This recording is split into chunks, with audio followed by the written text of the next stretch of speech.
I welcome you to MA English first semester class on Maulana Azad studies. Today we are going to look at different aspects and sections of this course, that is Maulana Azad studies. I welcome you to this class, online class. You know that this is one of the core papers in MA English which we are dealing today, and it being the important paper, and we need to go through it from examination point of view as well.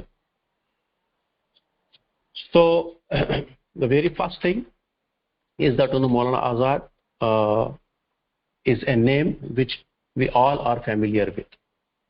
At least all the students who are associated with Maulana Azad National Urdu University may know something or the other about Maulana Azad. And coming to Maulana Azad, his full name is Maulana Abul Kalam Azad, as we know. And he was born on 11th November 1888 in the holy city of Mecca, which is located in current or modern day Saudi Arabia. And it is a holy city where we, as Muslims and Muslims from across the globe, go for pilgrimage. Now, his actual name, his full name and actual name was Abul Kalam Ghulam Muhyiddin Ahmad. This is the name given by his parent, and later, after his contribution to the society, to the Indian society in particular, he became popular as Maulana Azad. Azad is his pen name, and which he adopted when he started writing. And Maulana Azad is not only known for his political leadership, but for his writings, for his journalistic career, for his vision which he laid out for education of the entire country post independence. He was married to Zulekha Begum, and Maulana Azad's mother was an Arab Muslim, while his father, Maulana Khairuddin, was a Muslim of Afghan origin. Maulana Azad did not receive any formal institutional education. He was born and brought up at home and educated at home. His father was a very learned person, so he made sure that his son, Maulana Azad, received best possible education within the convenience of home. So that is why he was taught Arabic, Persian, and other fields of knowledge as a child at home only. And though he was educated at home, because that was the norm in those days. Either students were going to madrasa or to some British schools, or they were taught at home. So right now, for us, it may look slightly strange that is it possible for education to be given at home, but at that time that was possible. So that is why Maulana Khairuddin, the father of Maulana Azad, provided all necessary facilities for the education of his son Maulana Azad at home, and he hired different tutors to teach him Arabic, Persian, and other knowledge. Now, because Maulana Azad was very sharp and very intelligent right from his childhood, he started learning things very quickly, and that is the reason he became well versed in Arabic, Urdu, Persian, English, and a lot of other knowledge. At the same time, he was a prolific scholar who wrote many works and interpreted Quran, Hadith, and Fiqh. He was brought up in an environment where religious education was equally emphasized. So that is the reason why Maulana Azad also learned about Quran, Hadith, and fiqh, Islamic fiqh, and that shaped his personality in the childhood, which had a great bearing throughout his life. Uh, Maulana Azad, you know, was also a very good orator. I mean, there are incidents which show that as a child he used to deliver lectures uh, in home, at home, and wherever the opportunity was provided. He was from the childhood emerged as a good orator and somebody who has good readings, extensive readings, and who can write very well. Maulana Azad, as he was growing up as a youngster, he had a political bent of mind. He visited many countries such as Afghanistan, Iraq, Syria, Egypt, and Turkey. These are the countries where uh, uh, supposedly there was an Islamic rule. So he was curious to see how these countries were performing as Islamic countries, countries where Islamic system was established. So that is one of the reason why, that is one of the purpose why Maulana Azad toured or visited these countries. And visits to all these countries gave him rich and varied exposure and experience of administration and other aspects of running a state. When he came back to India, it was the time post 1857 when the country had already started the first war of independence, and the people were displaying their protest against the British Raj, the cruelty being uh, uh, imposed, or the cruelty being faced by the locals from the administration, the British administration. So in this scenario, when Maulana Azad was growing up, and he saw that this system, the British system, the British rule in the country is not based on justice, and rights of the natives, the local people, are not being given. So in that particular scenario, he developed this spirit of fighting for the justice and right. And after his return to country uh, from visiting Afghanistan, Iraq, Syria, Egypt, and Turkey, he met Sri Aurobindo Ghosh, one of the key figures in the patriotic and nationalistic movement against the British. And also he met Sri Shyam Sundar Chakravarti. These two people actually became uh, kind of a reason why Maulana Azad formally uh, came into mainstream Indian nationalist politics, and then he joined the movement against the British rule in India. I hope you are able to follow, and we are having a smooth online session. Could you please text and confirm whether we are going smooth? Okay, thank you so much.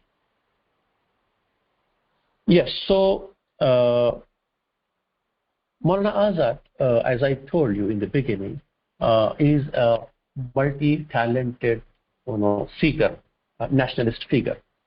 He was at one side was a stalwart in Indian politics. At the same time, he was a renowned journalist of his time, and he was education educational visionary educational leader, and he was also a prolific writer. So there are various personality shades of Maulana Azad. So in this lecture, we are trying to look at different shades of his personality. We began with the brief overview of of Maulana Azad and his birth, right, and his education, and then his interest in politics, and then his formal entry into mainstream Indian struggle. So now we'll take one aspect of his personality at a time and see what kind of a contribution he has done uh, in the area he ventured into, right? And I told you uh, that people become great because they carry a great vision. So if your goal and vision is higher, and if your purpose is higher, then it is no doubt that that purpose will make you a great person, right? Uh, Whether it's countries that fight against a great purpose, or whether it is individuals who fight for a greater vision and better society. In each case, a country could become a great country, a society can become a great society, and a person can become an exemplary person. So when we talk about Maulana Azad, right? Maulana Azad, came in this world, in our society, at a time when the country was in a transition phase, a phase which started historically from 1857. That is the first, revolt of Indians against the British, uh, rule, and we perceive it as, the first war of independence. From that till 1947 is a, a rich, and interesting phase of Indian history where plenty of important things have happened, which later shaped the country right now we are in terms of its vision, in terms of its policies, in terms of its infrastructure, and in terms of overall culture we have in the country. So that is a phase from 1857 to 1940, 1857 to 1947. So in this very critical phase of Indian history, and there emerges a figure as Maulana Azad, and it is his same phase where we have stalwarts like Mahatma Gandhi, right? Stalwarts as Jawaharlal Nehru and many other nationalist figures. So it was this time which acted as a fertile ground for leaders to emerge and become larger than life in society and in the country. So in this same fertile time, in this same interesting and fruitful time, Maulana Azad emerges on the nationalist scene. So as I told you, the whole struggle was against the British Raj. The attempt was to bring down the British government and have our own rule. We can in the Gandhian terminology we call it as Swaraj, self-rule. So the Indians who became aware of the injustices, cruelty, and oppressive system of the British, they made a call to the masses to join forces to defeat the British. Right. In those times, Maulana Azad also joins nationalist movement led by Congress, and they realize that we have to fight a system as huge and as vast and as powerful as British system with all our might. So every section of the society had the role to play, had the opportunity to contribute to bring down the British system and then bring our own self-rule, Swaraj, or independent country. So in that scenario, Maulana Azad, in the early 20th century, he comes on the Indian scene and he starts a new weekly paper named Al Hilal in 1912. Now the reason for the objective of starting Al Hilal is to expose and attack the British imperialism and colonialism in India. Now, as I told you that uh, people become great because of great vision or great purpose.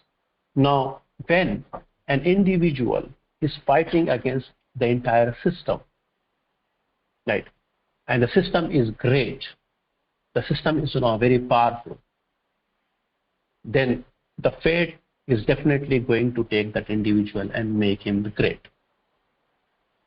So Maulana Azad has the vision to fight against the British imperialism and colonialism in India, because he was aware of the potential and the power of his pen. So he started a newspaper, a weekly newspaper, Al Hilal, in 1912. This newspaper is used to highlight the misdeeds and cruelties of the British in India. Now we know that if we speak against the existing government of the day, you are going to face challenges. There would be repercussions of speaking the truth to the power. And one important personality trait we can understand in Maulana Azad is that he was very brave. He was vocal and very brave. He knew that it is only through exposing the misdeeds and cruelties of the British that people of this country can be made aware, and there can be no other better means to take the message to masses except through mass communication mediums. So that is why Maulana Azad started Al Hilal, and this newspaper sold like anything. It became a fast-selling newspaper within Bengal. Al Hilal soon became a mouthpiece of and support for Indian nationalism. Hence, this paper was deemed by the British government as an anti-state propaganda and was banned in 1914. So within 2 years, with the popularity of the Al Hilal, the kind of content being written and published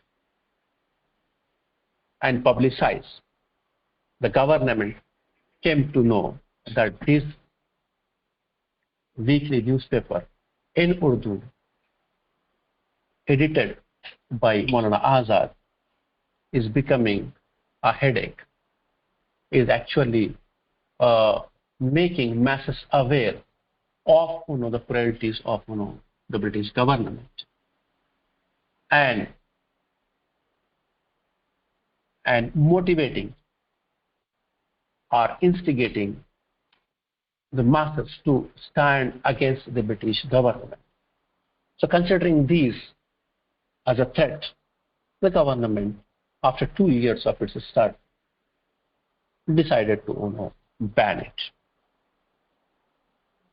Eventually, Al Hilal was banned, but we know that Maulana Azad had a vision, and he was brave and he was determined to pursue his objective. So as a result, Maulana Azad kept up the nationalist fervor with the publication of another paper Al-Balagh in 1915. So immediately, a year after banning of the first newspaper of Maulana Azad started another paper, Al-Balagh, with the name Al-Balagh in 1950, because he has a vision and he was determined to go on exposing the British deeds, misdeeds, in fact. So he started another paper with the same purpose. This newspaper continued to foster the patriotism among the Indians. It was also meant to bridge the gap between Hindus and Muslims. So at the same time, Maulana Azad also realized that it is important to ignite the fire of patriotism among Indians, irrespective of their belonging, their caste, creed, religion. And also, Maulana Azad realized that it is important to come together, to join forces as Hindus and Muslims if we have to fight the British system. So one of the objectives of Al-Balagh was also to bridge the gap between Hindus and Muslims, or to work for Hindu-Muslim unity. Later we realize that this is the objective which was very dear to Maulana Azad till his last breath. He continued to speak for Hindu-Muslim unity through speeches, through writing, and through meetings, and in all possible ways. Yes, but the British government banned this publication as well and expelled Maulana Azad from Calcutta to Ranchi. Now, when they first banned Al-Hilal, right, the ground was that the newspaper became an anti-government or anti-state propaganda. That was the rationale for the British to ban Al-Hilal. So when Al-Balagh continued the legacy of Al-Hilal, right, and continued to speak against British government and instill patriotism among Indians and work towards Hindu-Muslim unity, again the government pursued that this kind of activities, this kind of writing is a real threat. So that is why they have banned Al-Balagh as well. And this time, they not only banned the newspaper published by Maulana Azad, they have also expelled Maulana Azad from his hometown, Calcutta, to completely another far away place, Ranchi. He was detained there in Ranchi and released only after the First World War in 1910. So he spent years in that detention. Now, after looking after having a brief overview of Maulana Azad as a journalist, now we'll move on to understand Maulana Azad as a leader. Now, when we say leader, here we primarily mean a political leader. So in Indian history, 1920s was kind of another turning point. It was a time when Gandhiji also joined the nationalist movement after his return from Africa. You know that he went to South Africa. He practiced there as a lawyer. And it is in 1920s that he came back to India and joined the nationalist movement to work for Indians and for Swaraj and bring down the British rule. Okay, so in this time, by this time, Maulana Azad had already attained the position of one of the central figures among various leaders of Indian National Congress.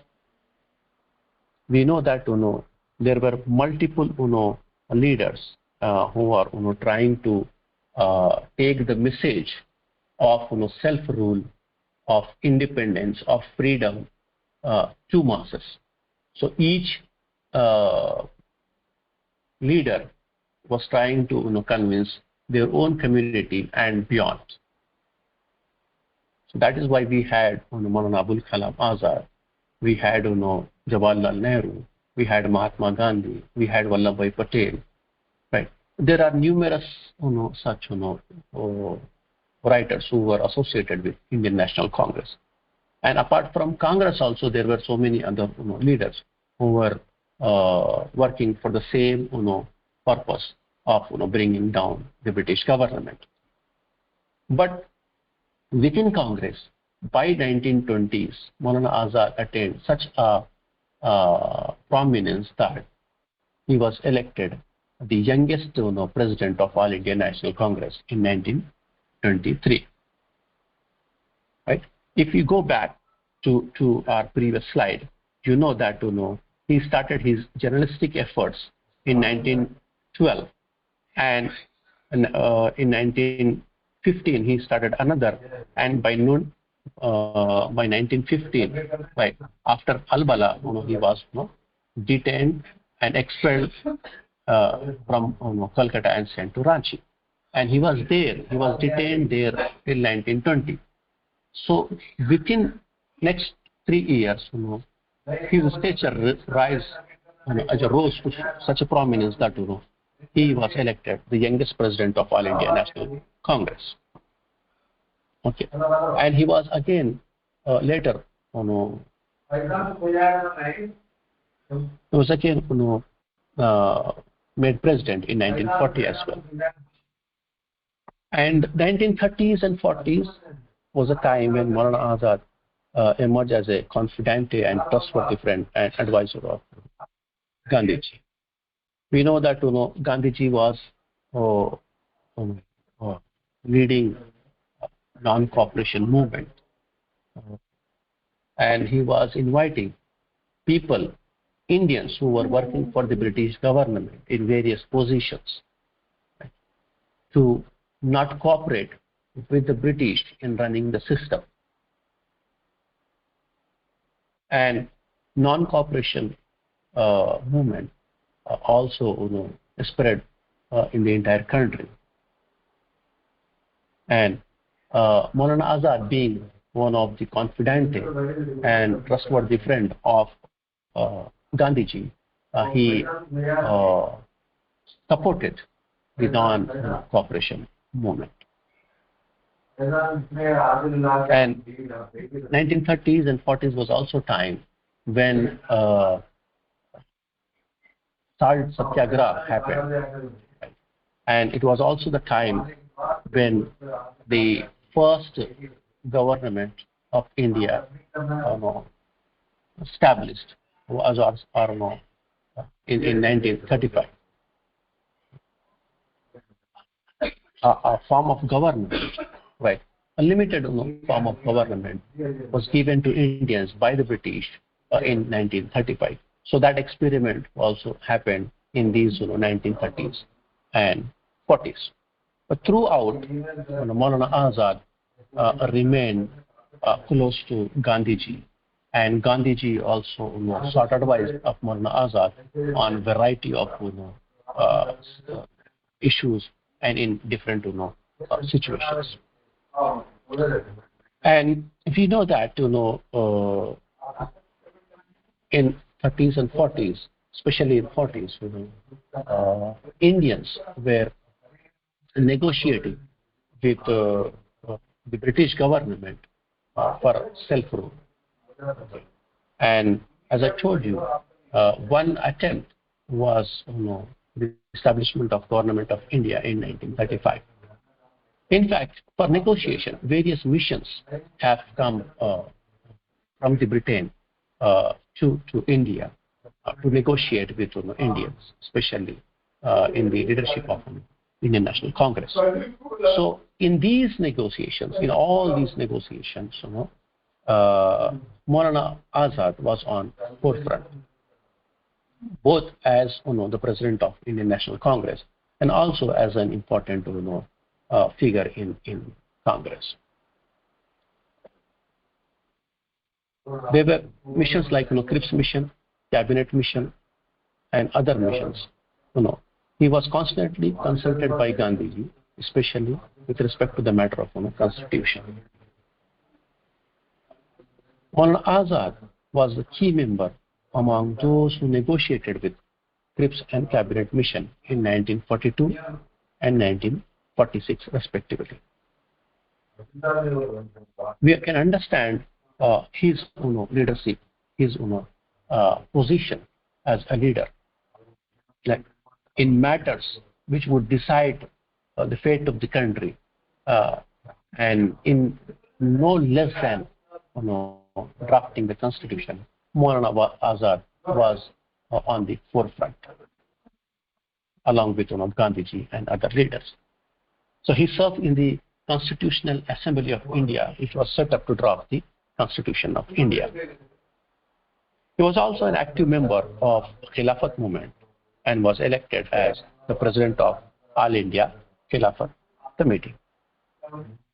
In 30s and 40s, Khilafat movement was also there, and Maulana Azad, because of his personality, because of his stature in the Congress, he was also associated with Khilafat movement, and he was also elected as the president of All India Khilafat Committee. So these are few snippets from his life as leader.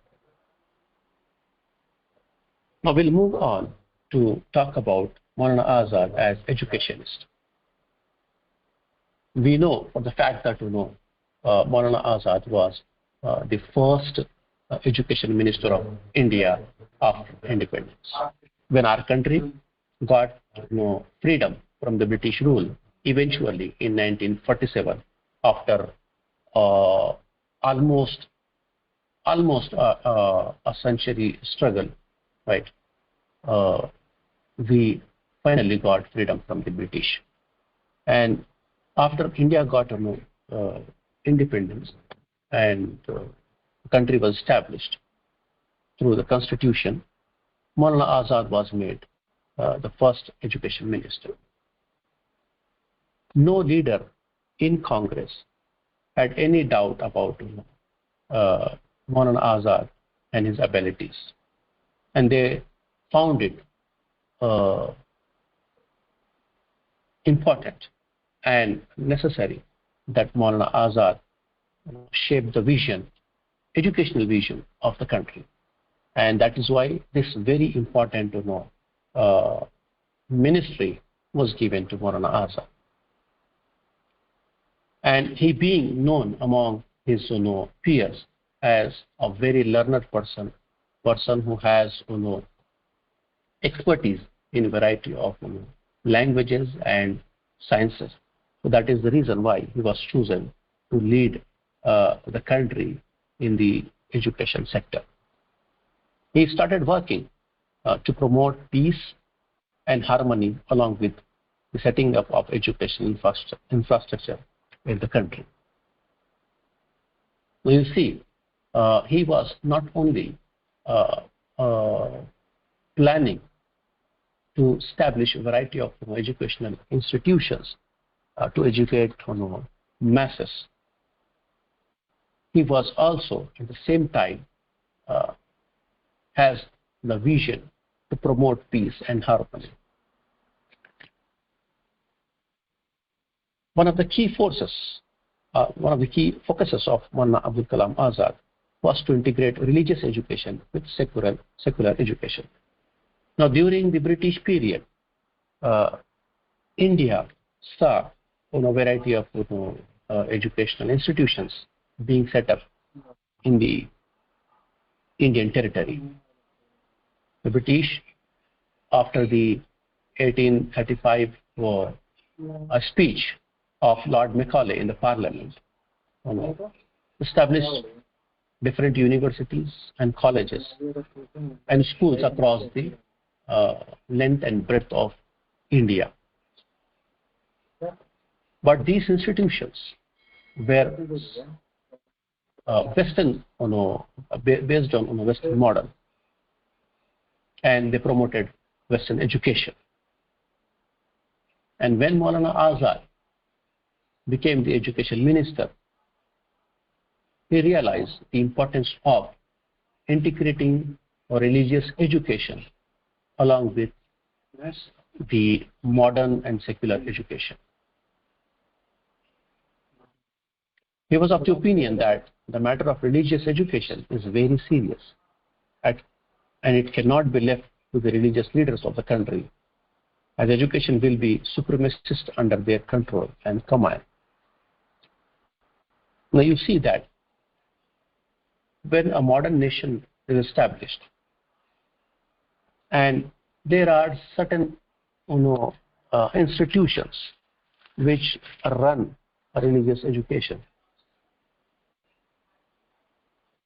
Maulana Azad realized that we cannot leave the goal of educating masses to these limited institutions which were already working in the country, irrespective of the community, irrespective of the religion. So for a national vision and policy, he gave the idea of integrating religious education with secular education. He was committed to promote communal harmony and hence taught the students the common values and customs found in all religions so that they could overcome any prejudice against each other. Now this is the same Maulana Azad who in 1910s and 10s onwards, in early 20th century onwards, was working on the objective through Al-Balagh and Al-Hilal and through his speeches to bridge the gap between Hindus and Muslims, to bring them together. So when he became education minister, he realized the importance of teaching students, young generations, the importance of their common values, customs, the values and customs that are found in each community, and those are the values which would bring communities together, which would bring people together, and thereby the vision of Hindu-Muslim unity could be materialized. So with this vision, Maulana Azad was working in the area of education. He established IITs. Today we know IITs as and IIMs as India's premier institutions. These are the institutions which produce some of the greatest minds of the soil. And from these institutions, global companies, organizations hire Indians. So it was the vision of Maulana Azad that he established this IITs and IIMs. And he also, as part of his zeal, as part of his vision to integrate religious education along with secular education, he also revived Madrasa Islamia in Calcutta. And that re-inauguration was done by none other than Mahatma Gandhi. That madrasa was revived, and at that time Maulana Azad delivered a speech, and that we will learn in next class, hopefully. So he was working not only on secular education but also on religious education. He realized the importance of both secular and religious education. So these were some of the points when it comes to Maulana Azad as an educationist. And as I told you, he delivered one particular speech in at the time of inauguration of Madrasa Islamia in 1920. That also tells us or shows us what was in the mind of Maulana Azad when he was envisioning and implementing his vision for education in the country. Maulana Azad favored the idea of madrasas, places of learning, based on the Arabic model of learning. His setting up of the Madrasa Islamia in Ranchi and the upgradation of Madrasa Islamia in Kolkata in 1920 are good examples of his zeal. On the occasion of inauguration of Madrasa Islamia in Calcutta, Maulana Azad delivered a speech on 12 December 1920 in Calcutta. Actually, this madrasa had already been running, offering Islamic education at a middle level. Under the aegis of the non-cooperation movement, Maulana Azad took it upon himself to upgrade the madrasa and introduce higher study program. Now, it was difficult for the students to leave their modern education institutions run by British and come to a madrasa to receive higher education. But it was the charisma of Maulana Azad as education minister and Maulana Azad as a leader that he convinced students from the British-sponsored Calcutta Madrasa to join his Madrasa Islamia.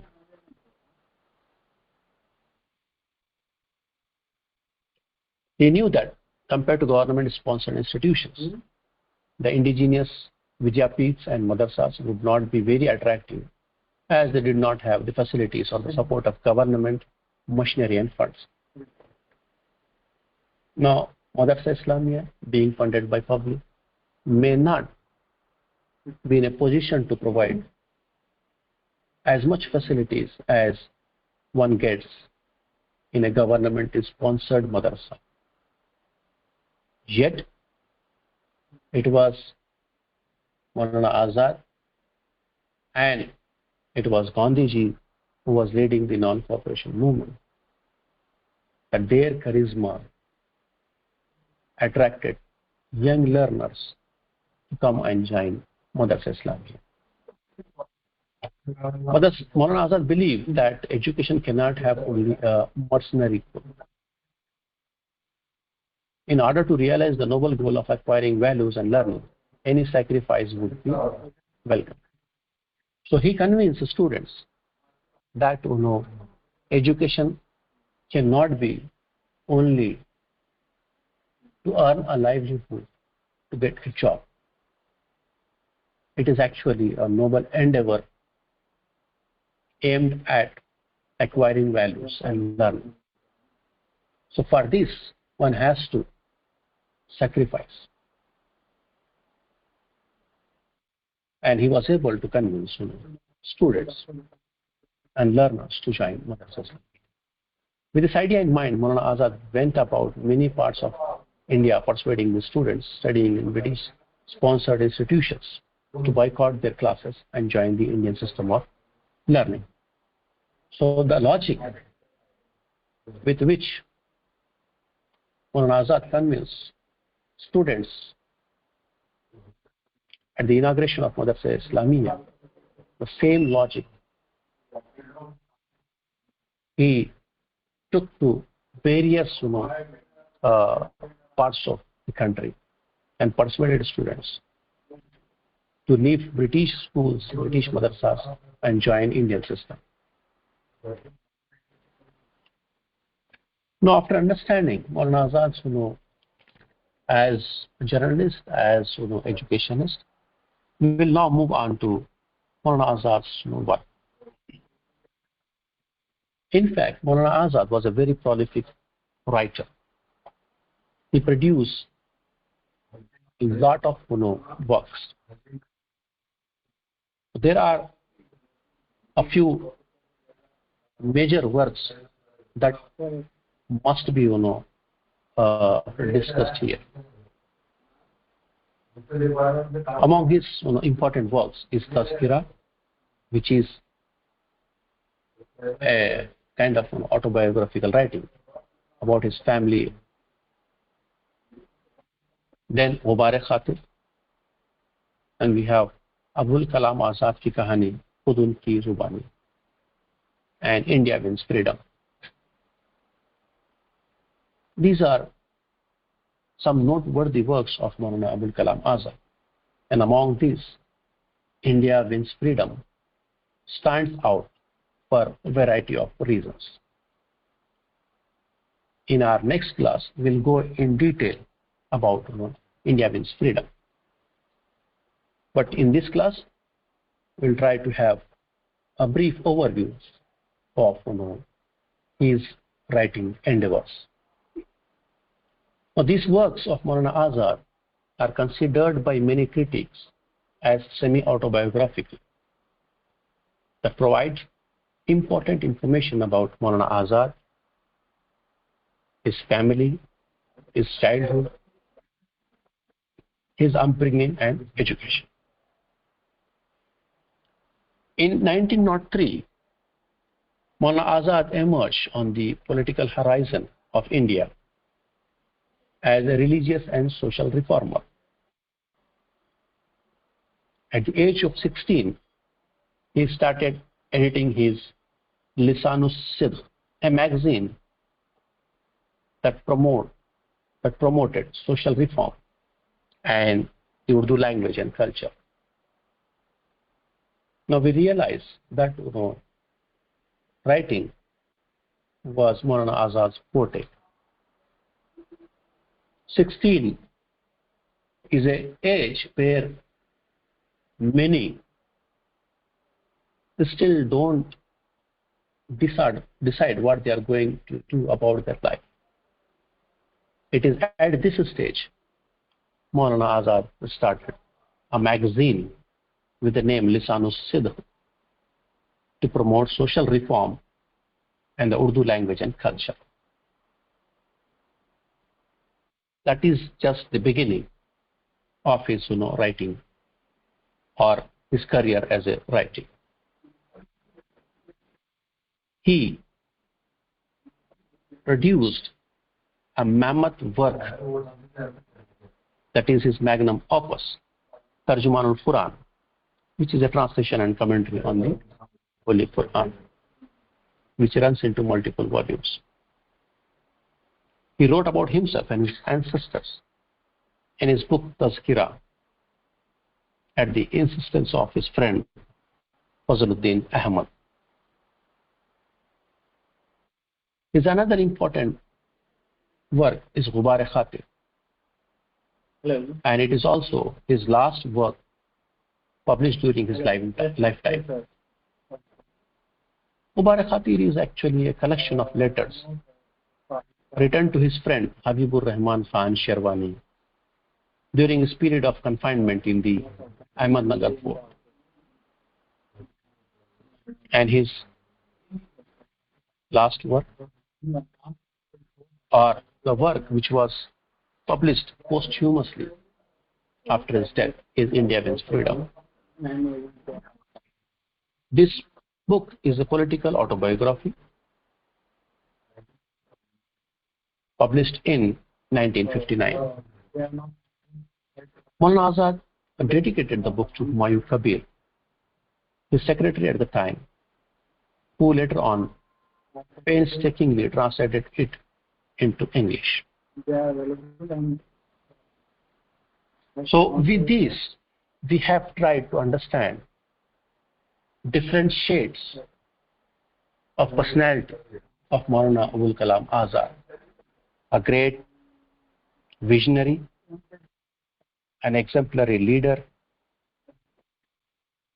an educationist par excellence, and a prolific leader.